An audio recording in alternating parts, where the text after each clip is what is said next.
अस्सलाम वालेकुम। मेरा नाम महमूद साजिद और आप देख रहे हैं introduction of biology with Mahmood Sajid.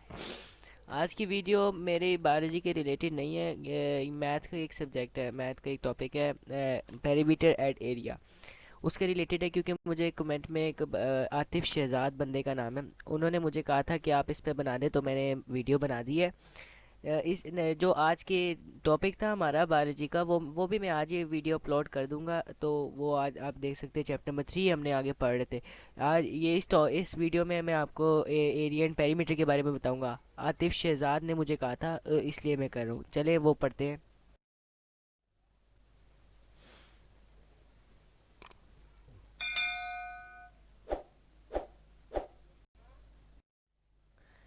सबसे पहले पढ़ेंगे कि पेरीमीटर क्या होता है। The distance around the outside of two dimensional shapes is called perimeter. आप एक ग्राउंड ले लें। एक ग्राउंड होता है, प्ले ग्राउंड होता है। अगर आप उसके चारों तरफ चक्कर लगाए ना, ठीक है, चारों तरफ, तो जो आप यहाँ से समझे शुरू किया आपने, तो ये यहाँ से शुरू हुए, ये यहाँ तक गए, फिर यहाँ तक गए, फिर यहाँ तक गए, फिर यहाँ तक वापस आ गए। ये जो आपने सारा डिस्टेंस कवर किया ना, आउटसाइड का डिस्टेंस कवर किया, अंदर का नहीं किया। आउटसाइड सिर्फ आपने डिस्टेंस कवर किया, इस डिस्टेंस को हम पेरीमीटर कहते हैं, ठीक है। इधर मैंने एग्जांपल दी हुई है कि ये एक स्क्वायर लिया हुआ है मैंने, उसके 4 4 सेंटीमीटर का हुआ है कि ये भी 4 सेंटीमीटर है, इधर से भी इसका डिस्टेंस 4 सेंटीमीटर है, इधर से भी इसका डिस्टेंस 4 सेंटीमीटर है, इधर से भी 4 सेंटीमीटर है। तो पेरीमीटर निकालने का फॉर्मूला होता है कि हम जो है ना सम कर दें, इनको प्लस कर दें, इनको ऐड कर दें। तो 4 + 4 8, 8 + 4 12, 12 पर +4 16। अगर इसका एक और है कि हम 4 का स्क्वायर ले लें। 4 को अगर 4 से मल्टीप्लाई करेंगे तो वो भी हमें वैल्यू दे दे 16 आ जाता है। पेरीमीटर का फॉर्मूला है सम ऑफ ऑल साइड्स। पेरीमीटर कहते हैं distance around the outside of two dimensional shapes. ये टू डायमेंशनल है शेप, ठीक है। ये 4 डायमेंशनल, ये 3 डायमेंशनल, ये 2 डायमेंशनल है। इसका जो है ना आउटसाइड डिस्टेंस जो होता है उसको कहते हैं पेरीमीटर, ठीक है। इसके एग्जांपल ली हुई है कि चारों साइड इक्वल है, इनका पेरीमीटर जो है ना इसके इसके बराबर ही होगा। 4 4 4 4 16 आ जाता है, ठीक है। Perimeter sum of all sides, all side का जो सम होता है उसको कहते हैं पेरीमीटर, ठीक है। इज इक्वल टू 16 आ जाएगा। उसके बाद ये कुछ शेप्स हैं, इनका भी इसी तरह ही निकालते हैं कि अगर हम ऐड करें इनके जो ये जैसे इसको इसको इसको इसको, इसका लेंथ है और फिर हाइट है, बेस बेस प्लस हाइट, ये इसका समझे। अगर 3 है, इसका 4 है, इसका भी 3 है, इसका भी 4 है, तो इनको अगर हम ऐड करेंगे तो हमारे पास पेरीमीटर आ जाएगा। सिर्फ आउटसाइड के जो है ना हमने वो डिस्टेंस ऐड करना है तो हमारे पास पेरीमीटर आ जाता है। कभी कभी वो सवाल दे दे कि इसका पेरीमीटर ये है, आप जो है ना हमें बताएं कि इसके जो शे वो है डिस्टेंस है ये क्या होगा।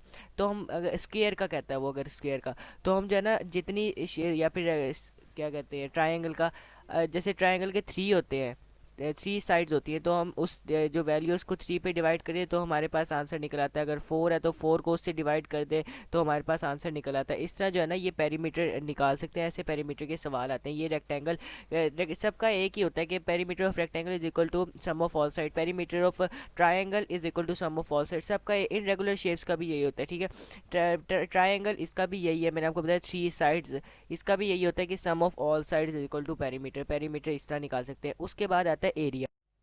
एरिया क्या होता है? The amount of space inside the boundary of two dimension. हमने टू डायमेंशनल पढ़ा था कि जो हम इसका डिस्टेंस कवर करते हैं इसको पेरीमीटर कहते हैं।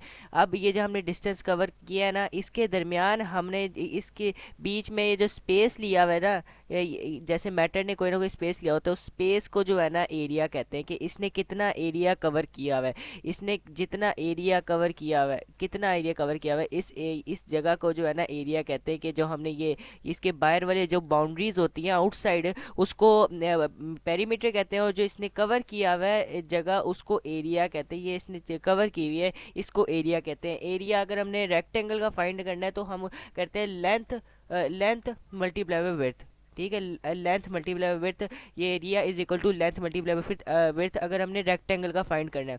स्क्वायर का भी यही होता है कि एरिया इस तरह ही फाइंड कर दें कि चारों चारों को प्लस कर दे या फिर मल्टीप्लाई कर दे, प्लस कर दे, ठीक है। उससे उससे हमारे एरिया निकल आता है। लेकिन जो रेक्टेंगल है उसमें करते हैं कि length multiply by width, area is equal to length multiply by width. Example मैंने इधर लिखी हुई है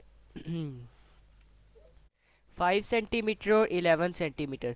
5 सेंटीमीटर इसकी क्या है, इसकी विड्थ है। 11 सेंटीमीटर इसकी क्या है, इसका लेंथ है, ठीक है। तो नहीं नहीं, 5 सेंटीमीटर इसकी लेंथ है और 11 सेंटीमीटर इसकी विड्थ है। ये देखिए, ये लेंथ होती है और ये विड्थ होती है। तो इसकी लेंथ ये है 5 सेंटीमीटर, ये 5 सेंटीमीटर, ये है विड्थ 11 सेंटीमीटर, 11 सेंटीमीटर। एरिया क्या है, ये इसमें हमने इधर क्या क्यों नहीं किया, क्योंकि ये वाली साइड ही इस साइड के इक्वल होती है, ये वाली साइड ही इस साइड के इक्वल होती है। तो area is equal to length multiply by width, area is equal to 5 multiply by 11 is equal to 55। 55 centimetre square. Centimetre square क्यों आया है, क्योंकि इसका भी यूनिट सेंटीमीटर है, इसका भी यूनिट सेंटीमीटर है, इसलिए सेंटीमीटर स्क्वेयर आया है। ठीक है, इन दोनों को अगर हम मल्टीप्लाई करेंगे तो हमारे पास एरिया आ जाएगा। पेरीमीटर किस तरह आता था, सम ऑफ ऑल साइड। ये एरिया किस तरह आता है, ये लेंथ और मल्टीप्लाई विड्थ, इनका अलग अलग होता है वैसे तो, उसका फाइंड करने का, ट्राइंगल का फाइंड करने का, स्क्वेयर का फाइंड करने का, सर्कल का फाइंड करने का। ठीक है, इसका जो है ना ये अलग है। आगे मैंने एग्जांपल लिखी हुई है, आगे ये देखें। ये स्क्वायर का फाइंड करने का है कि एरिया ऑफ स्क्वायर किस तरह फाइंड करते हैं, ये इसको मल्टीप्लाई कर दें तो आंसर आ जाएगा।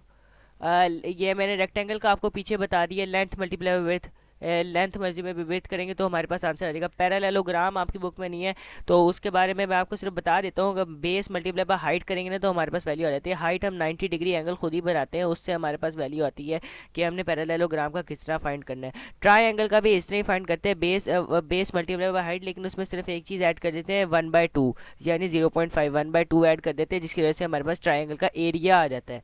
ठीक है, लेकिन जो पैरेलल वो उसका पेरीमीटर है वो इस तरह ही फाइंड होता है जैसे बाकी सबका होता है, सम ऑफ ऑल साइड्स।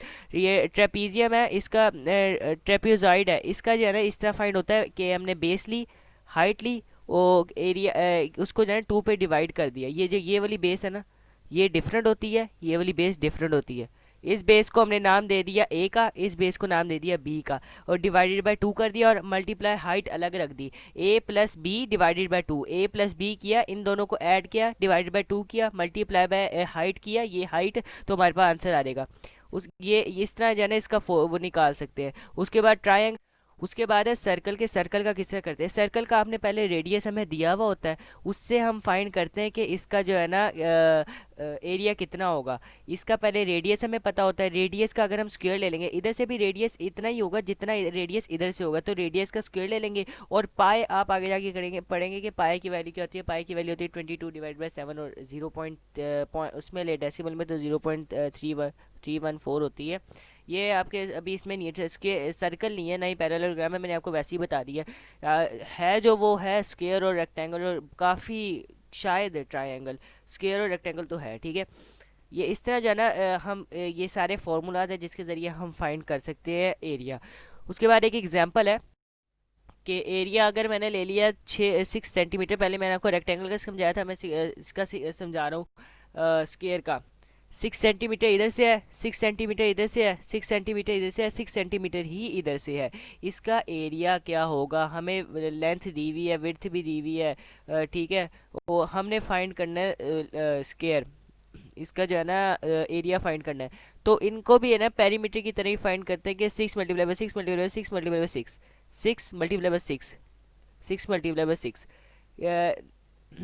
इनको जो है ना ऐड करना है, 6 6 12, 6 6 6 12, 6 प्लस 18, उसके बाद 24। अगर हम 6 का स्क्वायर ले लेंगे ना तो भी हमारे पास वैल्यू आ जा रही है कि इसका एरिया क्या होगा, इसका एरिया होगा 36। 6 का स्क्वायर क्या होता है, 36। ये जो ट्रायंगल होता है उसका आपको बताया था कि लेंथ पहले वो करनी होती है, हाइट हमने हमें दी हुई होती है, और क्या कहते हैं कुछ होते हैं कि जिनमें हमें एरिया दिया होता है, हमने लेंथ फाइंड करनी होती है। ठीक है, ये होता है लेंथ और पैरामीटर, पेरीमीटर के लेंथ होती है एरिया, और पेरीमीटर, पेरीमीटर ये होता है कि जो बाहर वाला डिस्टेंस है, आउटसाइड डिस्टेंस होता है जो हम कवर करते हैं उसको पेरीमीटर कहते हैं, और उस डिस्टेंस के दरमियान जो बीच में जो एरिया कवर किया होता है उस बॉडी ने, उसको एरिया कहते हैं। जो भी उसने हिस्सा कवर किया होता है उसको एरिया कहते हैं। अगर आपको मेरी वीडियो पसंद आई हो तो इसे लाइक और शेयर करना बिल्कुल ना भूलिएगा, और अगर आप मेरे चैनल पर न्यू है तो इसे सब्सक्राइब ज़रूर कीजिएगा। और अगर आप इसमें कोई प्रॉब्लम है, आपको इसमें कोई समझ नहीं आया तो भी वो भी मुझे कमेंट में बता दें, मैं आपको बता दूंगा। तब तक के लिए अल्लाह हाफिज़, नेक्स्ट लेक्चर में मिलते हैं।